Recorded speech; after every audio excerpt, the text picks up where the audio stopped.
नमस्कार, आप सभी का स्वागत है मनीत कुमार क्लासेस में। दोस्तों, आज के वीडियो में हम देखेंगे डीएलएड सेकंड सेमेस्टर का चैप्टर 5, जिसका नाम है पूर्णांक तथा परिमेय संख्याओं पर गणितीय संक्रियाएं तथा इनके प्रतिलोम, योगात्मक तथा गुणात्मक। अब देखिए दोस्तों, वीडियो शुरू करने से पहले आपसे रिक्वेस्ट है कि अगर आपने चैनल को सब्सक्राइब नहीं किया है तो जल्दी से चैनल को सब्सक्राइब कर लें और साथ ही दोस्तों वीडियो को अंत तक ज़रूर देखना। अगर वीडियो पसंद आए तो लाइक करके अपने दोस्तों के साथ ज़रूर शेयर करना। दोस्तों, यहाँ पे हमें चैप्टर का नाम दिया पूर्णांक तथा परिमेय संख्याओं पर गणितीय संक्रियाएं तथा इनके प्रतिलोम, योगात्मक तथा गुणात्मक। सबसे पहले पूर्णांक की इसमें हम बात करेंगे इस चैप्टर में, और साथ ही दोस्तों बात करेंगे परिमेय संख्याओं की। क्या होता है पूर्णांक? दोस्तों, मैंने आपको पहले भी बताया, पिछले वीडियो में भी, पूर्णांक जो होता है वो अपने आप में कंप्लीट वैल्यू होती है, अर्थात उसका जो मान होगा उसका सरल करने के बाद हमें कोई भी संख्या दशमलव में प्राप्त नहीं होगी। अर्थात जो संख्या अपने आप में कंप्लीट वैल्यू है वही कहलाती है हमारी पूर्णांक। फिर चाहे वो वैल्यू हमारी प्लस में हो, माइनस में हो या जीरो में हो, उस चीज़ से हमें कोई भी फर्क नहीं पड़ता है। लेकिन पूर्णांक होने की शर्त यही है कि उसकी वैल्यू हमें पॉइंट में ना हो, तो ये होता है पूर्णांक। जैसे -1, -2 या -1000, 0 हो गया, पूर्णांक होगा। 1 पूर्णांक है, 2 पूर्णांक है, दुनिया की कोई भी कंप्लीट वैल्यू एक पूर्णांक होगी। ये तो हो गए दोस्तों हमारे पूर्णांक। अगर हम बात करें परिमेय संख्याओं की तो क्या होती है परिमेय संख्याएं? परिमेय संख्याएं, अब दोस्तों हम सभी जानते हैं कि परिमेय संख्याएं वो होती हैं जिन्हें हम p/q के रूप में व्यक्त कर सकें या अंश/हर के रूप में लिख सकें, किंतु इसमें भी हर बराबर 0 नहीं होना चाहिए, ये इसकी कंडीशन होती है। परिमेय संख्याएं वे संख्याएं होती हैं जिन्हें हम p/q के रूप में व्यक्त कर सकते हैं और जहां पे q की वैल्यू 0 ना हो, कहलाती है हमारी परिमेय संख्याएं। अर्थात कहने का मतलब है दोस्तों, ये वैल्यू जो परिमेय संख्याएं जो होती हैं ये हमारी दशमलव में भी हो सकती है। तो यही एक छोटा सा अंतर था पूर्णांक था परिमेय संख्याओं में। अब दोस्तों आगे अगर हम बात करें, गणितीय संक्रियाएं कौन सी होती हैं? प्लस माइनस गुणा भाग वाली, ये सारी हमारी गणितीय संक्रियाएं होती हैं। अब इसमें शब्द आया एक प्रतिलोम। प्रतिलोम का क्या मतलब होता है? इसमें हमारे दो शब्द मिलेंगे हमें, एक तो होता है प्रतिलोम और एक होता है तत्समक। बता देता हूं इनके बारे में भी। एक शब्द होता है हमारे पास प्रतिलोम, एक शब्द होता है हमारे पास तत्समक। क्या होते हैं दोनों शब्द, क्या होता है इनका मतलब, जान लेते हैं। दोस्तों, प्रतिलोम का मतलब होता है उल्टा या विपरीत, उल्टा या विपरीत। और वहीं दोस्तों तत्समक का मतलब होता है कि दी गई संख्या में कोई भी परिवर्तन ना होना, अर्थात अपरिवर्तन या अपरिवर्तित, ये होता है हमारा तत्समक का मतलब। बता देता हूं आपको। इसमें प्रतिलोम में भी हमारे प्रतिलोम होते हैं दो तरीके के। कौन कौन से प्रतिलोम होते हैं? दो। सबसे पहले बात प्रतिलोम के बारे में ही कर लेते हैं। प्रतिलोम भी दो तरीके के होते हैं। कौन कौन से? पहला योगात्मक और दूसरा गुणात्मक। क्या अंतर होता है दोस्तों दोनों में? मान लीजिए हमारे पास कोई परिमेय संख्या है 3/4। इसका अगर हम योगात्मक प्रतिलोम लिखें तो इसका योगात्मक प्रतिलोम कितना हो जाएगा? योगात्मक में दोस्तों इसके आगे हमें दिख रहा है कि प्लस का साइन लगा है। प्लस के साइन को हम लिखें या ना लिखें उस चीज़ से कोई भी फर्क नहीं पड़ता है। अगर बात करें योगात्मक प्रतिलोम की तो जो संख्या में दी है, जो परिमेय संख्या में दी है, उसको वैसे ही लिख के उसके आगे जो चिन्ह होता है, संख्या का जो चिन्ह होता है, उसे हम प्लस का माइनस कर देते हैं और माइनस का कर देते हैं प्लस। तो ये हो जाएगा इसका योगात्मक प्रतिलोम। वहीं दोस्तों अगर हम बात करें गुणात्मक प्रतिलोम की, मान लीजिए 3/4 का हमें गुणात्मक प्रतिलोम लिखना है, तो गुणात्मक प्रतिलोम के केस में जो हर में संख्या लिखी होती है उसे अंश में लिखते हैं और जो अंश में लिखी होती है उसे हर में लिखते हैं। तो ये हो जाएगा 4/3। बस इतना सा छोटा सा अंतर है, योगात्मक में हम दी गई संख्या के चिन्ह को बदलते हैं और गुणात्मक में जो हमारी अंश में लिखी होती है संख्या उसे हर में लिखते हैं और जो हर में होती है उसे अंश में लिखते हैं। आई होप दोस्तों आपको ये बात समझ में आ गई होगी। तो चलिए अब पढ़ लेते हैं अपने अगले पॉइंट की तरफ। ये इस चैप्टर का कुछ बेसिक था जो आपको काम में आएगा। अब ये तो दोस्तों बात हो गई हमारी प्रतिलोम की, लेकिन अभी मैंने आपको एक शब्द और बताया था, तत्समक। तत्समक इसका मतलब भी मैंने आपको बताया था, अपरिवर्तन। ये भी दो तरह का होता है दोस्तों। कौन कौन से होते हैं इसके दो तरीके? पहला इसका भी योगात्मक और दूसरा गुणात्मक।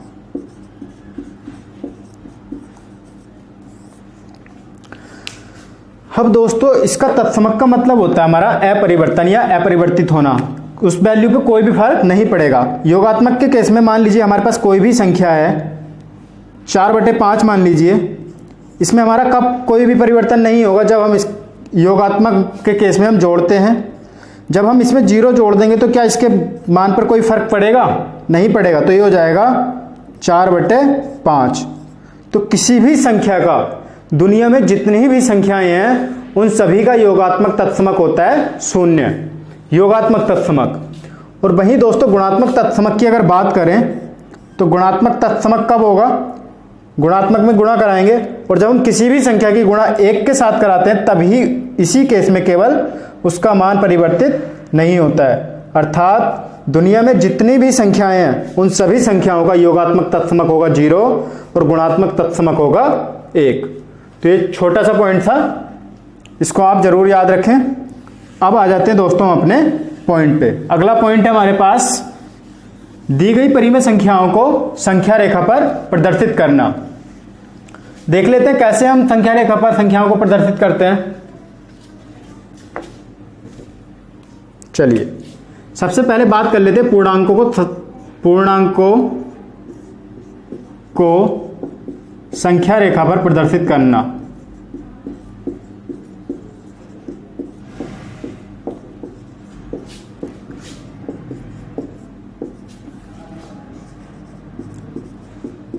कैसे करते हैं दोस्तों?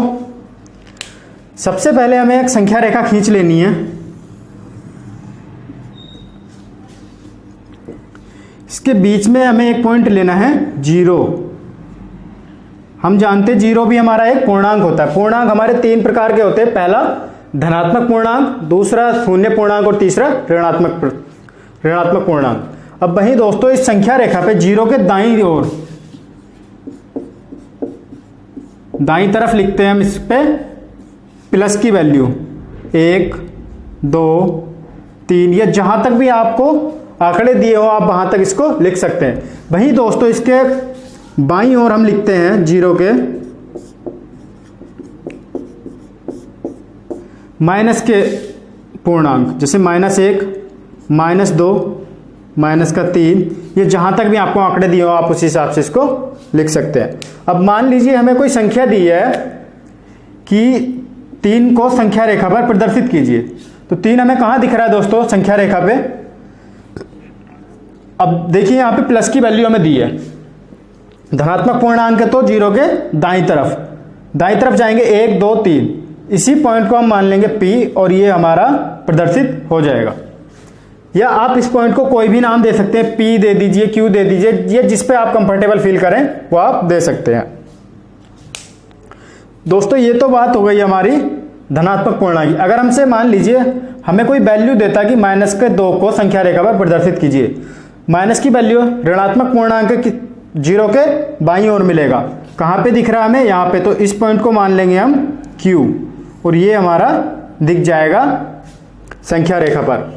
अब दोस्तों वहीं अगर हम बात करें, ये तो हमने बात कर ली है पूर्णांकों की, अगर हम बात करें संख्या रेखा पर परिमेय संख्याओं को व्यक्त करने की तो किस प्रकार करते हैं? देखिए दोस्तों मैं आपको बता दूं, किसी भी परिमेय संख्या को जब हम संख्या रेखा पर प्रदर्शित करते हैं तो उसके लिए हमें दो कंडीशन होती हैं। कौन कौन सी कंडीशन होंगी जब हम संख्या रेखा पर परिमेय संख्याओं को प्रदर्शित करेंगे?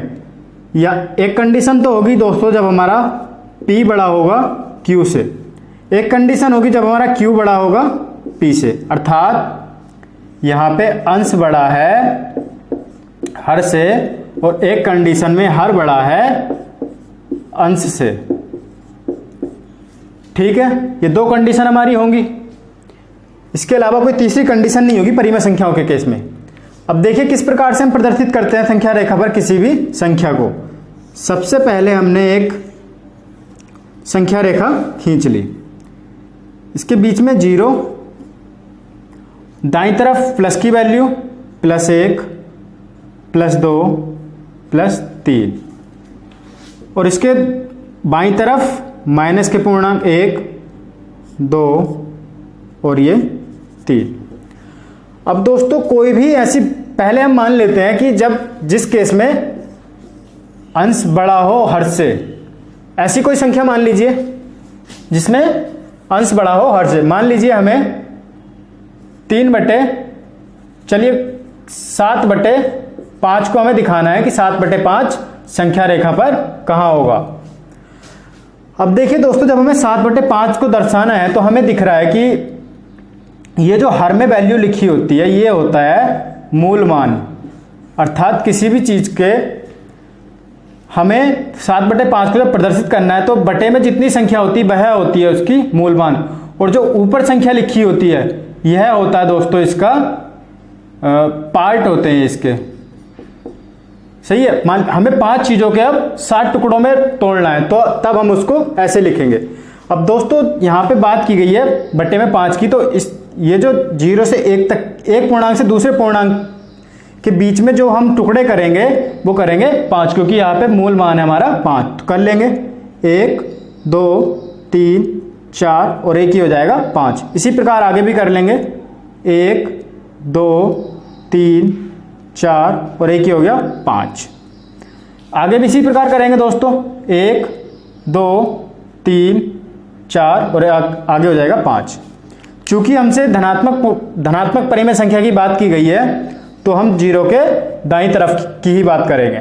अब देखिए ये हो जाएगा, पहला पॉइंट हो जाएगा हमारा 1/5, दूसरा पॉइंट हो जाएगा 2/5, तीसरा पॉइंट हो जाएगा 3/5, चौथा पॉइंट हो जाएगा हमारा 4/5 और ये जो जहां पे 1 दिख रहा है 5वां पॉइंट ये हो जाएगा 5/5। जब हम 5 से 5 को काटेंगे तो एक बार कट जाएगा, इसीलिए हम यहाँ पे एक पूर्णांक लिख देते हैं। अब इसी प्रकार दोस्तों आगे हो जाए, यहां तक 5/5 हो गया तो आगे आ जाएगा 6/5 और इससे अगला जो पॉइंट होगा वो होगा 7/5, ये वाला। दोस्तों 7/5 को ही हमसे पूछा है कि संख्या रेखा पर प्रदर्शित कीजिए। इसी बिंदु को हम कोई नाम दे देंगे, मान लीजिए बिंदु P था और इसको हम इस तरह से प्रदर्शित कर देंगे। अब चलिए दूसरा केस देख लेते हैं, जब हमारा हर बड़ा हो अंश से। उस केस में हम कैसे प्रदर्शित करते हैं? सबसे पहले एक संख्या रेखा खींचेंगे,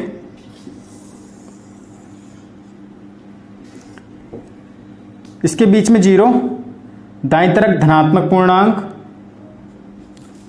और बाईं तरफ ऋणात्मक पूर्णांक।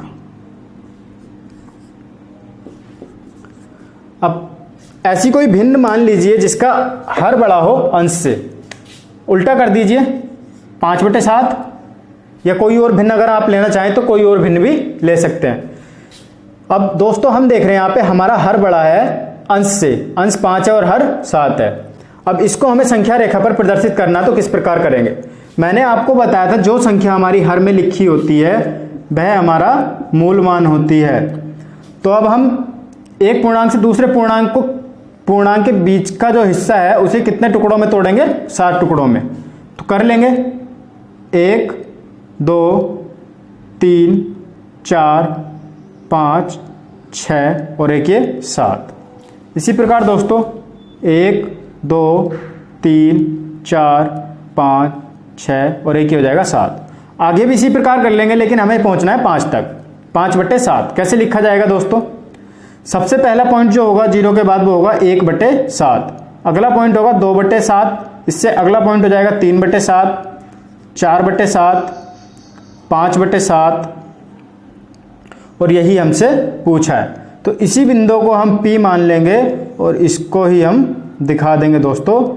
ये हो जाएगा हमारा 5/7 संख्या रेखा पर प्रदर्शित। आई होप आपको ये बात समझ में आ गई होगी। अब आप किसी भी पूर्णांक या किसी भी परिमेय संख्याओं को संख्या रेखा पर प्रदर्शित कर सकते हैं। अब दोस्तों ये तो हो गई हमारी धनात्मक की बात। अगर हम बात करें ऋणात्मक संख्या की कि ऋणात्मक संख्या को किस प्रकार से हम प्रदर्शित कर सकते हैं, तो एक एग्जांपल हम उसका भी देख लेते हैं। मान लीजिए कोई वैल्यू हमारे पास है जिसे हम संख्या रेखा पर प्रदर्शित करना है, माइनस के 7/5, या आप 7/5 हम कई बार ले चुके हैं, कोई और संख्या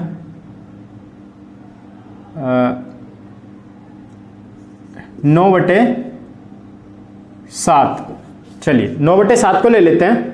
किस प्रकार से इसे हम प्रदर्शित करेंगे संख्या रेखा पर। सबसे पहले एक संख्या रेखा हमें खींच लेनी है,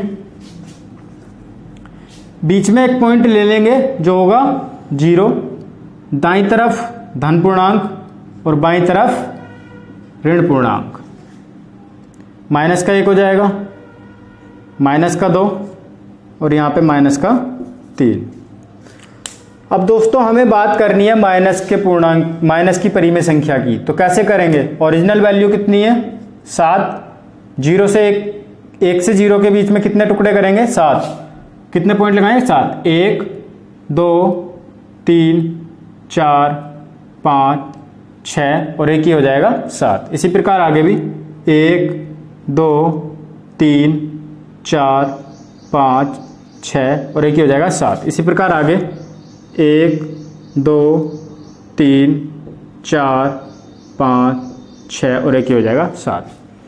दोस्तों दिखाना है 9/7 को। पहले हो जाएगा जो वैल्यू हमारी नीचे लिखी होती है बटे में, उसी को हम बटे में लेके चलते हैं। 0 के बाद क्या आ जाएगा दोस्तों? 1/7 माइनस का। मैं इसलिए नीचे लिख दे रहा हूं इसको ताकि हमें अगली संख्या लिखने के लिए थोड़ी जगह मिल जाए। तो माइनस का 2/7, माइनस का 3/7, माइनस के 4/7 और माइनस का 5/7, माइनस का 6/7। अब दोस्तों ये पूर्णांक जो हमें प्राप्त होता है यहाँ पे कैसे होता है? 6/7 हो गया, अगला पॉइंट हो जाएगा हमारा 7/7 माइनस का। अब इस 7 से 7 पूरा कट जा रहा है, अर्थात 1 प्राप्त हो रहा है, इसलिए हम यहाँ पे लिख देते हैं 1। अगला पॉइंट होगा हमारा 7/7 तक की बात हो गई, माइनस का 8/7, माइनस का 9/7 और यही हमसे संख्या रेखा पर पूछा है। तो इसी पॉइंट को दोस्तों हमें P मान लेना है और ये हो गया हमारा संख्या रेखा पर प्रदर्शित। अगर इसके आगे की कोई संख्या होती तो हम आगे भी इसी तरह से मार्किंग कर लेंगे। आई होप दोस्तों आपको ये बात समझ में आ गई होगी। अगर आपको यार वीडियो पसंद आ रहा है तो वीडियो को जल्दी से लाइक कर देना और चैनल को सब्सक्राइब जरूर कर लेना। आपका सब्सक्राइब करने का कोई पैसा नहीं जा रहा, लाइक करने का कोई पैसा नहीं जा रहा, शेयर करने का कोई पैसा नहीं जा रहा है। अब दोस्तों अगला पॉइंट है हमारा पूर्णांक तथा परिमेय संख्याओं पर गणितीय संक्रियाएं। लिख लेते हैं।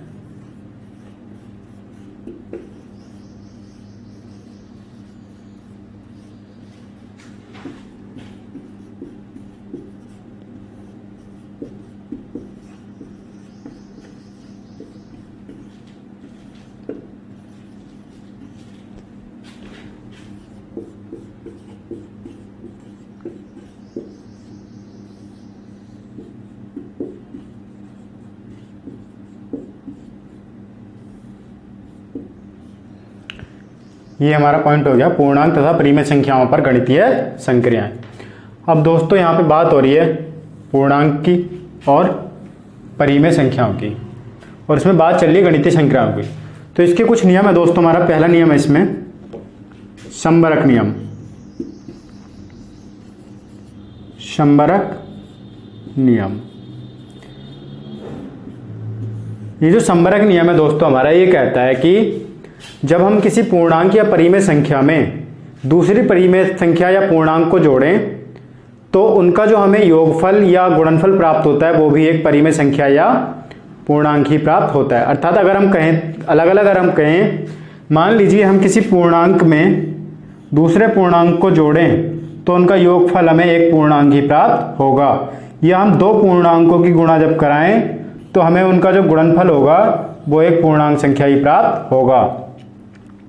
दो पूर्णांक है, एक और दो पूर्णांक है, इन दोनों को जब हम जोड़ रहे हैं तो हमें इनका जो योगफल होगा वो भी एक पूर्णांक संख्या प्राप्त हो रहा है। और दूसरे केस में दोस्तों जब हम इनकी गुणा करा रहे हैं एक पूर्णांक से दूसरे पूर्णांक की, तब इनका गुणनफल भी हमें एक पूर्णांक संख्या प्राप्त हो रहा है। और दोस्तों ये तो रही पूर्णांकों की बात। अगर हम बात करें परिमेय संख्या की, मान लीजिए 1/2 प्लस 3/2, ये दो हमारे पास परिमेय संख्याएं हैं। जब हम इनको जोड़ेंगे तो हमारे पास तीसरी संख्या जो आएगी क्या आ जाएगी, 4/2। 2 से 4 कट जाएगा 2 बार, तो ये 2 हमारी परिमेय संख्या होगी। बट्टे में अगर इसके 1 लिख लेंगे p/q के रूप में दिख रही है और q बराबर 0 भी नहीं है। और दोस्तों वहीं अगर हम बात करें इन दोनों की गुणा की, 1/2 गुणा 3/2 की, तो हो जाएगा 3/4। हमने देखा कि जब हम दो परिमेय संख्याओं को जोड़ रहे थे तो उनका जोड़ जो आ रहा था वो एक परिमेय संख्या ही हमें प्राप्त हो रहा था, और जब हम इनकी गुणा कर रहे हैं आपस में तब इनका जो गुणनफल प्राप्त हो रहा है वो भी हमें एक परिमेय संख्या ही प्राप्त हो रहा है। तो यही कहता है दोस्तों संबरक नियम, जब दो पूर्णांकों को जोड़ें या गुणा करें तो उनका मान भी हमें पूर्णांक ही प्राप्त होगा। क्रम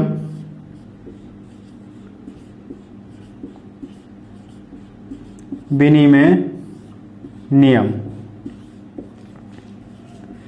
क्रम विनिमय नियम कहता है जब हम किन्हीं भी दो या किन्हीं भी पूर्णांकों को या किन्हीं भी परिमेय संख्याओं को जोड़ें या गुणा करें, तो अगर हम उसके स्थान बदल दें संख्याओं के, तो उससे हमारे जो मान आता है योगफल या गुणनफल उस पर कोई भी प्रभाव नहीं पड़ता है। जैसे 1/2 प्लस 3/2 प्लस 5/2, ये कोई हमारे पास 3 परिमेय संख्याएं हैं। अगर हम इनके आपस में क्रम बदल दें, मान लीजिए हम कर देते हैं 3/2 प्लस 5/2 और प्लस 1/2, तो इससे संख्या का जो मान आ रहा था, इनका जो हल आ रहा था, उसके मान पे कोई भी प्रभाव नहीं पड़ेगा। करके देख लीजिए, एलसीएम लेंगे 2 आएगा, 1 प्लस 3 प्लस 5 हो जाएगा बराबर, इधर भी एलसीएम लेंगे 2 आ जाएगा, तो ये हो जाएगा 3 प्लस 5 प्लस 1, 3 और 5 8 और 1 9/2, ये आ गया दोस्तों हमारा इसका मान।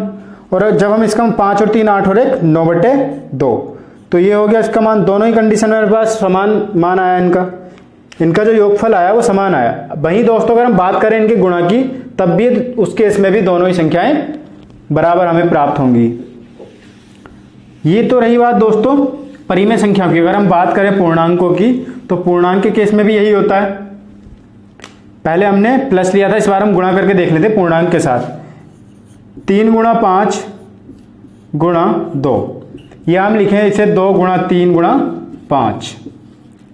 क्रम बदल दिया, 2 को पहले लिख दिया इस बार, 3 को बीच में लिख दिया इस बार, और 5 को लास्ट में लिख दिया इस बार। सॉरी, ये मैंने उल्टे लगा दिए हैं।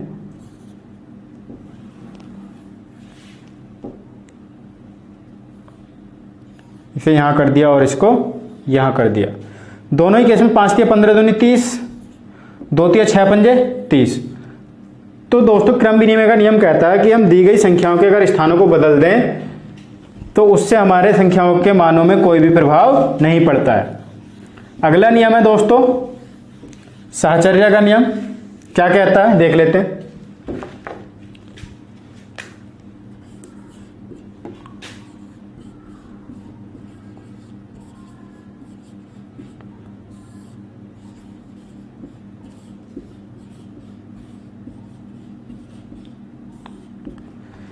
वैसे मैंने आपको ये नियम पहले भी पिछली कक्षाओं में पढ़ा रखे हैं, लेकिन आज इस टॉपिक के भी हमारे पॉइंट हैं तो हम इनके बारे में बात कर रहे हैं। साहचर्य का नियम कहता है दोस्तों, और एक और बात, जो मैंने आपको पिछले 2 नियम बताए हैं और आगे जो नियम बताने वाला हूं वो केवल प्लस और माइनस के केस में ही, प्लस और गुणा के केस में ही फॉलो करते हैं। माइनस में और भाग के केस में वो फॉलो कर भी सकते हैं और नहीं भी कर सकते हैं। सहचर्य का नियम है दोस्तों, मान लीजिए हमारे पास कोई संख्याएं हैं a प्लस b और प्लस c, तो हम इसे लिख सकते हैं a plus c plus b। दी गई संख्याओं में किन्हीं 2 संख्याओं को हम ब्रैकेट के अंदर लिखें और तीसरी को ब्रैकेट के बाहर, किन्हीं को भी लिख सकते हैं, चाहे हम a प्लस बी लिखें, चाहे a प्लस सी लिखें और चाहे b प्लस सी लिखें, या कह लीजिए ये हो जाएगा b plus C plus a, ये भी लिख सकते हैं हम। ये तीनों कंडीशन में बराबर ही होगा मान इसका, इसी को कहते हैं हम सहचर्य का नियम। मान लीजिए a का मान है हमारा 1, b का मान हमने 2 मान लिया और c का मान हमने 3 मान लिया। a का मान 1 प्लस c का मान हमने माना 3 और प्लस b का मान हमने माना है 2। 2 और 1 3 प्लस 3 कितना हो जाएगा 6 हो जाएगा, बराबर 3 और 1 4 और 2 6 हो जाएगा। और अगर इधर करके देखें तो इधर भी कर लीजिए, b का मान 2 c का मान 3 और प्लस 1 कितना हो जाएगा 6। अर्थात हम इसके क्रम बदल के चाहे कैसे भी लिख लें, किन्हीं भी 2 संख्याओं को ब्रैकेट के अंदर लिख लें, उससे हमारा संख्या के मान पे कोई भी प्रभाव नहीं पड़ेगा। तो यही होता है दोस्तों हमारा साहचर्य का नियम। अगला नियम जो आता है दोस्तों, अगला नियम है हमारा इसमें बंटन का नियम या वितरण का नियम। क्या होता है उसको भी जान लेते हैं।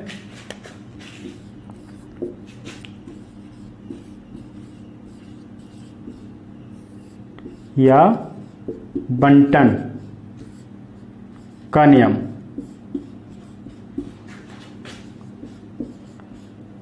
बंटन का क्या नियम कहता है, मान लीजिए हमारे पास कोई संख्याएं हैं, a ब्रैकेट में लिख दिया हमने b प्लस सी, बराबर हो जाएगा a गुणा b प्लस a गुणा सी। ये हो गया दोस्तों हमारा बंटन का नियम। इसमें क्या होता है, जो संख्या हमारी ब्रैकेट के बाहर लिखी है उसकी गुणा कराते हैं हम पहली संख्या के साथ, फिर उसकी जो बीच में हमारा चिन्ह है उस चिन्ह को लगाते हैं और फिर उसकी गुणा कराते हैं हम अगली संख्या के साथ। यह कहलाता है हमारा बंटन का नियम। अब वही चीज हमने की है, ए गुणा बी करा है, बीच में चिन्ह प्लस का लगा दिया और बाद में ए गुणा सी किया है।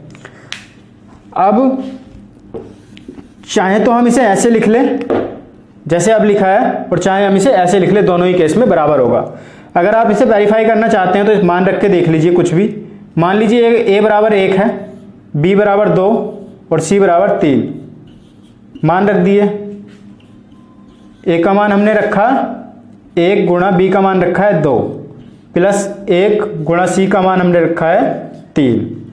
तो ये हो जाएगा दोस्तों, सबसे पहले ब्रैकेट को सोल्व कर लेंगे तो 3 और 2 5 और 5 एकम 5 बराबर हो जाएगा 2 एकम 2 प्लस 3 एकम 3। तो हमें क्या मिल रहा है दोस्तों, 5 बराबर 5। अर्थात चाहे हम ऐसे लिख लें चाहे हम ऐसे लिख लें, इससे हमारा कोई भी प्रभाव नहीं पड़ेगा दी गई संख्याओं के मानों पे। तो ये होता है दोस्तों हमारा वितरण का या बंटन का नियम। आई होप आपको ये पसंद आ रहा होगा। वीडियो पसंद आ रही हो तो यार जल्दी से वीडियो को लाइक कर दो और अपने दोस्तों के साथ ज़्यादा से ज़्यादा शेयर करो। हमारे चैनल के साथ जुड़िए, चैनल को सब्सक्राइब करके। अच्छा, एक और पॉइंट है इसमें, मान लीजिए हमें 2 परिमेय संख्याएं दी हुई है तो उनके बीच की परिमेय संख्या हम कैसे ज्ञात करेंगे। 2 परिमेय संख्याओं के बीच अन्य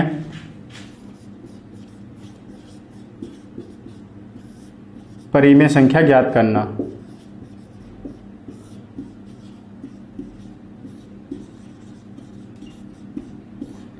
चलिए देख लेते हैं कैसे ज्ञात करते हैं दोस्तों। मान लीजिए हमारे पास a और b दो कोई परिमेय संख्याएं हैं, a और b, ये दो कोई परिमेय संख्याएं हैं। अब दोस्तों जब हमें इनके बीच की संख्या ज्ञात करनी है परिमेय, तो इनमें से कोई एक बड़ी होगी और कोई एक छोटी होगी, तभी हम बीच की ज्ञात कर सकते हैं। मान लीजिए हमने a को बड़ा मान लिया b से, ठीक है, इतनी बात समझ में आ गई। अब हम क्या करेंगे, दोनों ही पक्ष में, दोनों पक्षों में a जोड़ देंगे।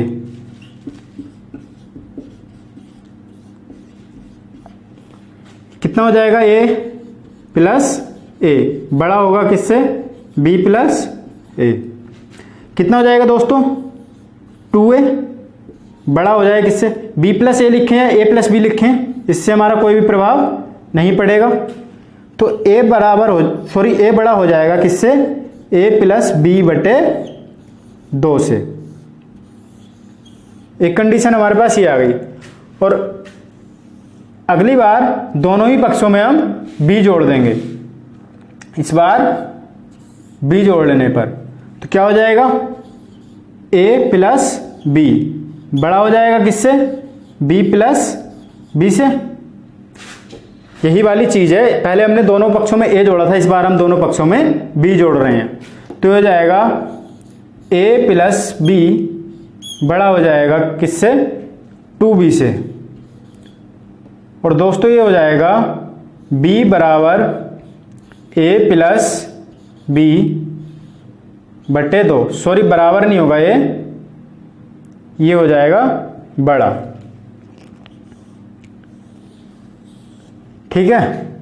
अब हमारे पास ये दो समीकरण आ गई हैं।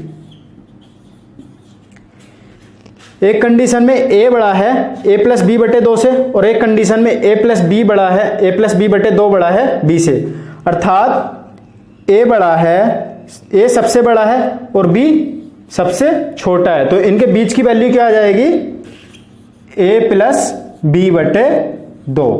ये हो जाएगी हमारी किसी भी दी गई परिमेय संख्याओं के बीच में, किन्हीं भी दो परिमेय संख्याओं के बीच की अगर हमें परिमेय संख्या ज्ञात करनी हो, तो उसके लिए हमारे पास अब फॉर्मूला मिल गया हमें, a प्लस बी बटे 2। या अगर हम a और b हमने क्या मानी थी, दो परिमेय संख्याएं मानी थी, तो हो जाएगा पहली परिमेय संख्या प्लस दूसरी परिमेय संख्या बटे 2। ये हो जाएगा हमारा किन्हीं भी दो परिमेय संख्याओं के बीच में परिमेय संख्या ज्ञात करने का फॉर्मूला। पहली परिमेय संख्या प्लस दूसरी परिमेय संख्या बटे 2। इस फॉर्मूले को लगा के हम किन्हीं भी दो परिमेय संख्याओं के बीच में एक अन्य परिमेय संख्या को ज्ञात कर सकते हैं।